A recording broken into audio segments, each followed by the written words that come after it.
Assalamualaikum warahmatullahi wabarakatuh. Perkenalkan, nama saya Sarul Ismail Usman. Saya dari kelas TI 20H. Saya di sini akan mempresentasikan sedikit materi tentang organisasi komputer.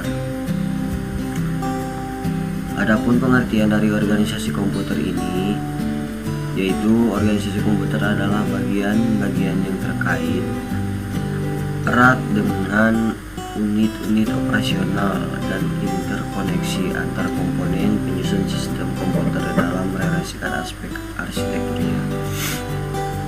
Jadi dalam sebuah komputer itu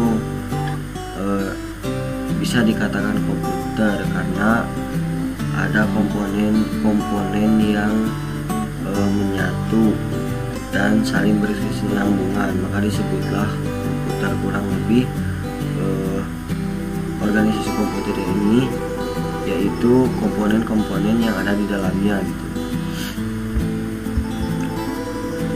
Adapun objek dari organisasi komputer tersebut, yang pertama adalah unit-unit operasional komputer, yang kedua hubungan antara komponen sistem komputer. Contohnya komponen yang pertama misalkan teknologi hardware, memori, dan sinyal.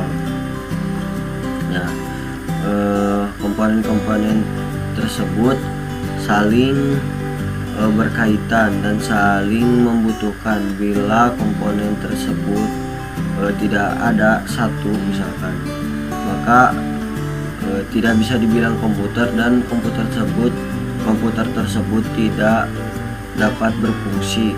Mungkin kalau misalkan komponen yang hilang itu komponen yang sangat penting seperti memori, itu akan mengakibatkan fatal kepada komputer tersebut, maka komputer tersebut bisa jadi tidak bisa digunakan gitu.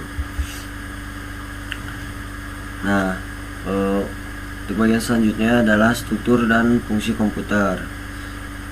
Struktur adalah sistem yang berinteraksi dengan cara tertentu dengan dunia luar. Contohnya CPU.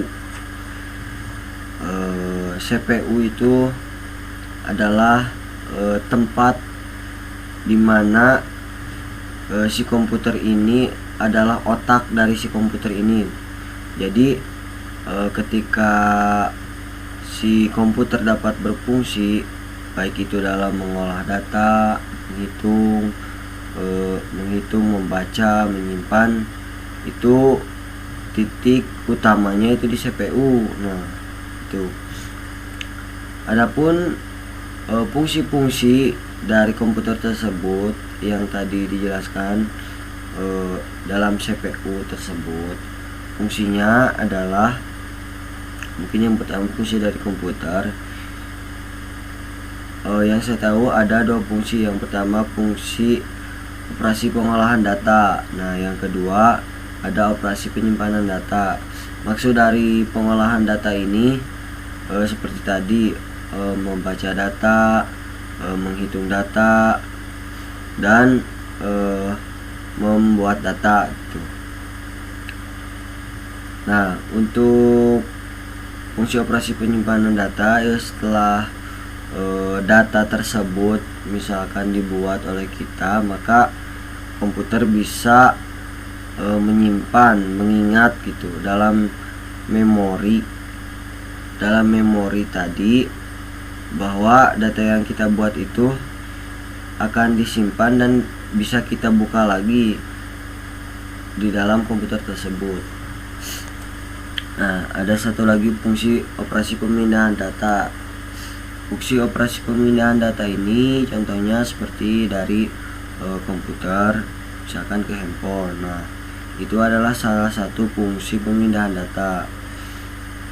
Ada fungsi operasi kontrol. Nah, fungsi operasi kontrol ini adalah tingkatan bahasa dan mesin virtual yang mencerminkan kemudahan komunikasi antara manusia sebagai program dengan komponen elektronik dan sebuah komputer sebagai pelaksana prinsip mesin multi level. Semakin tinggi level mesin, maka semakin mudah cara berkomunikasinya gitu.